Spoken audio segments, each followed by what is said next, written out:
Et voilà le carton de départ, la start list. Avec au couloir 1 le Cercle de l'Aviron de Lyon.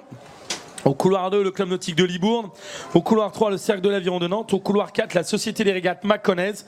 Au couloir 5, l'Ankou. Et au couloir 6, Bergerac. Alors l'encouragement, pour ceux qui ne connaissent pas encore, c'est du côté de Nogent-sur-Marne. C'est des clubs franciliens, des bords de Marne. L'Aviron Marne-Joinville n'est pas très très loin. On a également l'Union sportive du Métropolitain, le Péreux, la SPP, la police, la préfecture de police, Champigny, Schœlcher-Saint-Maur. Voilà, c'est toutes ces bords de Marne avec les guinguettes de la fin du 19e siècle. Et évidemment le siège de la Fédération française d'aviron qui occupe ce bord de Marne et qui fait vivre cette tradition des canotiers. Et puis là alors simplement là on ne va pas aller compter Fleurette à sa belle dans son canoë baladeur, parce que là on va comme diraient certains, on va oxygéner l'eau du bassin, c'est l'expression de Jean-Pierre Guine. Là on va vraiment oxygéner l'eau du bassin dans ce cadre de couple, même si notre déesse des bords de Marne, elle est juste à côté de nous sur l'espace protocole.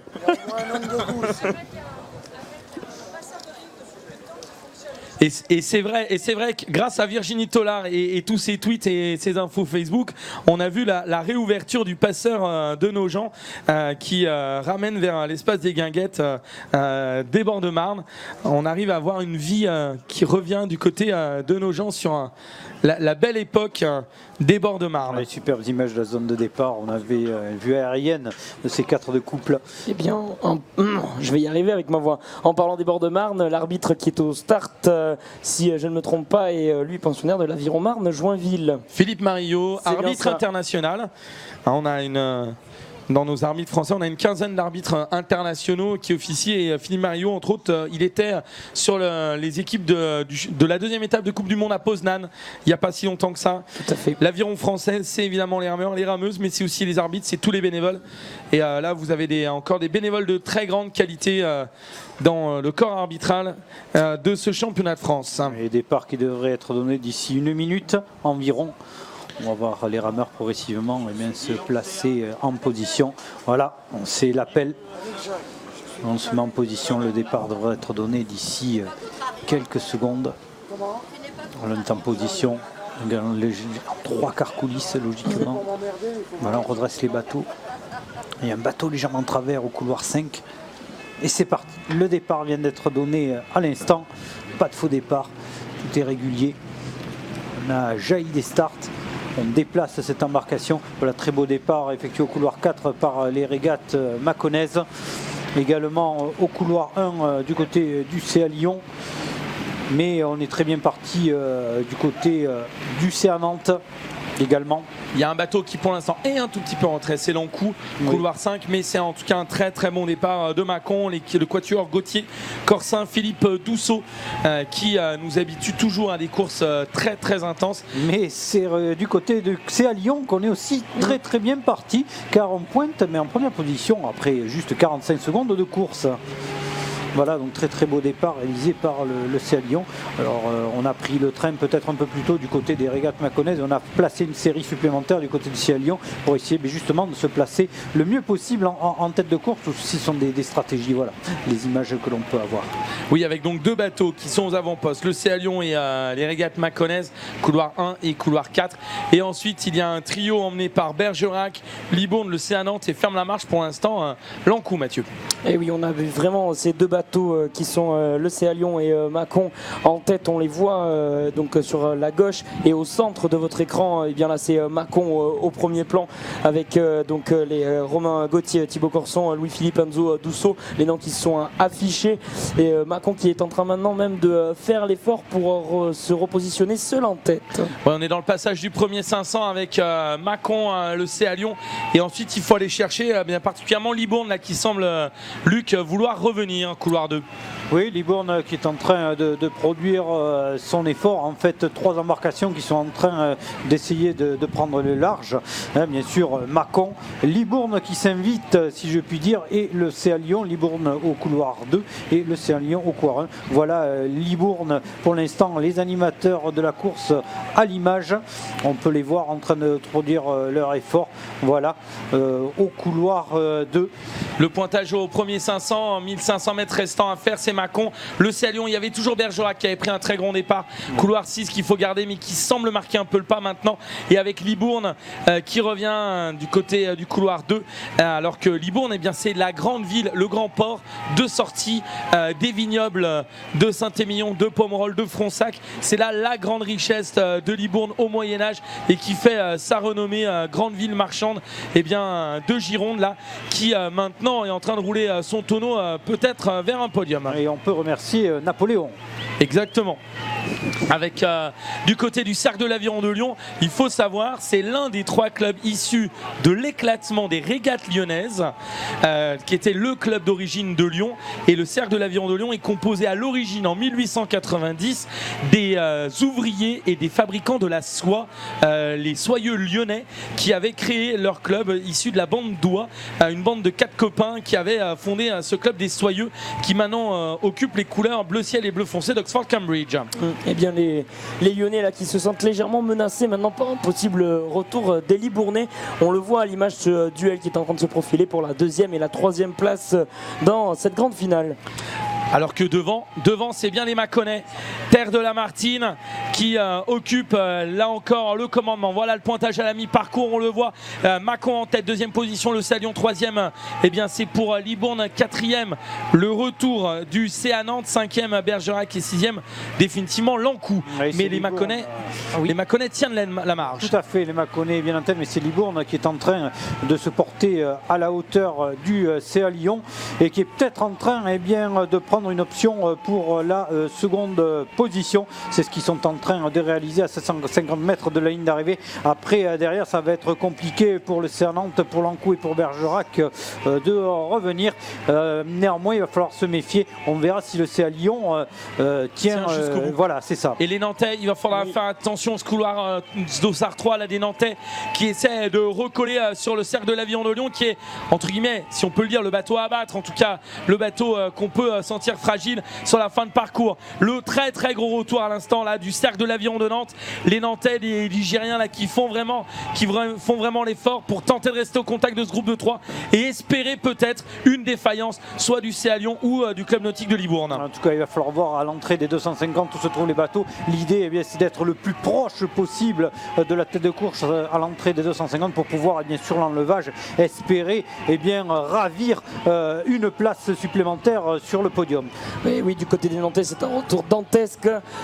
Et devant, c'est bien Mâcon qui maintient son avantage et Mâcon qui continue de creuser son écart. Seul en tête, la 2e position, elle reste à l'avantage des Libournais. 3 du côté du C à Lyon. Mais est-ce que le C à Lyon va pouvoir résister au C à Nantes? Parce que le C à Nantes est lancé à pleine vitesse. Il semble que du côté du C à Lyon, si on ait envie de vraiment résister, de garder sa place sur le podium. Le pointage dans tous les cas au dernier 500, c'est bien Mâcon qui caracole en tête. 2e place pour Libourne, 3e. Le C à Lyon, 4e. Il y a un peu plus d'une seconde encore pour le C à Nantes. Ça semble compliqué maintenant pour les Nantais, mais quid de cette 3e place devant les Mâconnais? Il n'y a pas de souci pour la fin de parcours. Oui, tout à fait. Pour les Mâconnais, pas de souci. Pour la 2e position, il semble que Libourne ait pris une belle option. Le C à Lyon, 3e position. Est-ce que le C à Lyon est en capacité de revenir? Attention, retour de Nantes. C'est exactement le C à Nantes à la manœuvre. Les Nantais là qui font le forcing pour l'emballage final et qui peuvent peut-être réussir à tout blackbouler. Le chien dans le jeu de qui là pour les Nantais. Lancé à vive allure, emmené par Hugo Roy face au C à Lyon ou au club nautique de Libourne. Toujours pour l'instant Mâcon devant. L'embuscade nantaise qui semble vouloir peut-être aller faire sauter le bouchon lyonnais. Devant, toujours Libourne 2, Mâcon 1, Libourne 2, le C à Lyon 3, Nantes qui plafonne en 4e. Sur la ligne, la victoire, c'est pour Mâcon, 2e, Libourne 3, c'est Lyon, 4, c'est Nantes. Fourvière aura tenu jusqu'au bout, le bouchon sera resté fermé, la porte est fermée pour les Nantais, 5e pour Bergerac et 6e pour Lancoux. On avait dit qu'on ne s'ennuierait pas cet après-midi sur les moins de 23. Je pense que là, on a raison gardée. Oui, tout à fait. Néanmoins, eh bien, les équipages ont gardé leur position et ont tenu leur rang jusqu'au bout. Libourne, tout au long, a construit cette accession à cette médaille d'argent et le CA Lyon, eh bien, n'a pas flanché, même si le CA Nantes a mis la pression. Mais vraiment, ces embarcations ont tenu leur rang tout au long du parcours. Oui, et on a même le public là qui est parti à la nage voir le bateau de Libourne. Même le rameur de Libourne qui a sauté du bateau. Ouais, je pense qu'on n'est pas prêt d'avoir le podium, les garçons. Ça va être compliqué là. Alors que bien, les Mâconnais, quant à eux, ont dominé du début à la fin brillamment cette course du 4 de coupe. Alors Libourne va finir, on se demande si à un moment tout le bateau va rester en rameur sur le bateau. Voilà.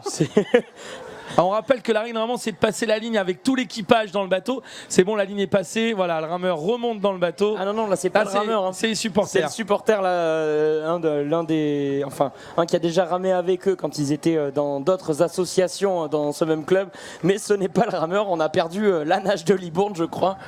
Alors que le deuxième 4 de coupe de Libourne, qui était dans la finale B, est en train d'attendre à côté du ponton d'honneur pour féliciter ses coéquipiers. On attend nous le carton résultat. Et on vient de voir arriver en course un président du club nautique de Libourne heureux. On attend le carton résultat sur cette magnifique vue de la presqu'île du lac des Laguets pour pouvoir annoncer l'arrivée officielle au ponton d'honneur, même s'il se rapproche de nous, parce qu'il n'y a normalement pas d'inquiétude sur cette arrivée en ce qui concerne le bateau de Mâcon. Voilà, le bateau mâconnais là qui arrive progressivement. Voilà, il y a le catamaran fédéral qui va avec un de nos cadreurs, nos caméramans, alors que arrive juste derrière le bateau de Mâcon. On attend toujours le carton résultat, je ne l'ai pas vu. Non, toujours pas. Mais voilà, l'arrivée pour les Mâconnais. Voilà, c'est fait et on peut donc appeler au ponton d'honneur premier médaille d'or et champion de France les régates mâconnaises. Deuxième médaille d'argent, le club nautique de Libourne. Troisième médaille de bronze, le cercle de l'aviron de Lyon. Quatrième, le cercle de l'aviron de Nantes. Cinquième, le sport nautique de Bergerac. Et sixième, l'encouragement du sport nautique. Ceci de l'encouragement du sport nautique. Voilà. L'arrivée pour les Mâconnais, suivi par les Libournais qui sont remontés dans le bateau. Et alors là, il y a une chorale mâconnaise. Voilà, les Mâconnais qui accostent. Allez, venez nous rejoindre, messieurs les Mâconnais, les Bourguignons. Ça se passe juste par là, si vous voulez bien. Félicitations. Dans une course, c'est juste là la caméra. Dans une course, messieurs, où la domination mâconnaise n'a jamais souffert la moindre discussion, monsieur le chef de nage. Ah ouais, on est parti dans l'optique de dominer toute la course et on voulait pas faire de cadeau et on n'a pas fait de cadeau. Ouais, tu la course directement et puis là, on a gagné maintenant, c'est fait. On a tartiné. Voilà, on a tartiné, bravo, félicitations à vous de cette belle et brillante domination. On va retrouver maintenant les Libournais qui vont nous rejoindre.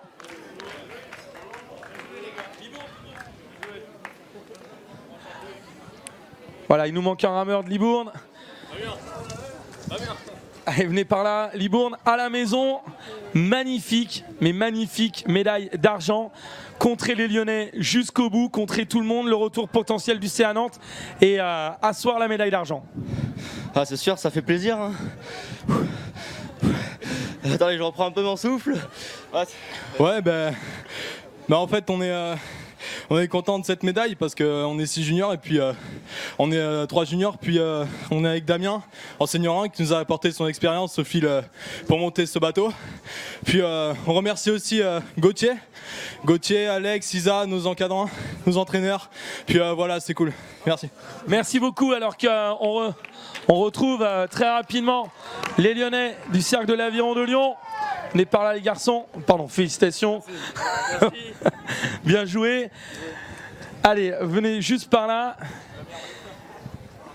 C'était une course où au couloir 1, on ne vous attendait évidemment absolument pas sur le podium, comme d'habitude.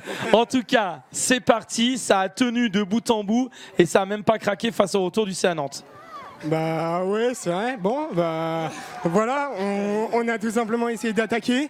Et puis voilà, une journée qui se passe bien. Voilà, ma tante a accouché aujourd'hui d'une petite Éléonore, je suis super content. Et puis voilà. Brice aussi qui a bien poussé. Voilà, nous on était à Bourges le mois dernier. Et puis voilà, on voulait montrer que c'est pas parce qu'on est junior qu'on peut pas faire de médaille en moins de 23. On a amené Pierre qui est dans sa dernière année moins de 23, première finale A, directement la breloque. Voilà, on peut être fier de lui. Et puis voilà, un super taf du côté du CA Lyon. Et merci Clément Triplet. Ah oui, c'est bon. Voilà. Merci beaucoup les garçons, alors qu'on avait l'arrivée en même temps de la finale B du 8 mix qui voit la victoire, je crois, de Marc Joinville qui s'impose dans cette finale B du 8 mix, mais on va en reparler du 8 Aix-les-Bains juste après. En seconde position, troisième position pour Compiègne, quatrième pour l'Aviron Bayonnais, cinquième position pour Lyon-Caluire et sixième pour Chambéry. Voilà, c'était les résultats du 8 mixte. Donc ce 8 mixte qui est la nouveauté chez les moins de 23 cette année. Voilà, parité 50% hommes, 50% femmes. On va assister bien à la finale, dernière course de cette journée, de ce live, cette nouveauté, donc ce 8 mixte qui va laisser place à une superbe finale. Vous allez voir, c'est vraiment très très intéressant. Voilà, c'est l'occasion aussi d'aller vers la parité, vers aujourd'hui les valeurs de l'olympisme telles qu'elles sont défendues. Allez, nous allons avoir certainement les images du podium de ce 4 de couple senior moins de 23 ans. Voilà, et donc troisième position pour le CA Lyon. Deuxième position pour Libourne. Et enfin Mâcon qui a fait un superbe parcours dans cette course du 4 de couple. Pierre-Emmanuel Lévesque, Aurel Hugon Verland, Voilà, médaille remise par Stéphane Guérino, Pierre Lapras-Moret, membre du comité directeur de la Fédération française d'aviron, et Patricia Hernandez, déléguée à la Maïf. Nous appelons deuxième et médaille d'argent le club nautique de Libourne.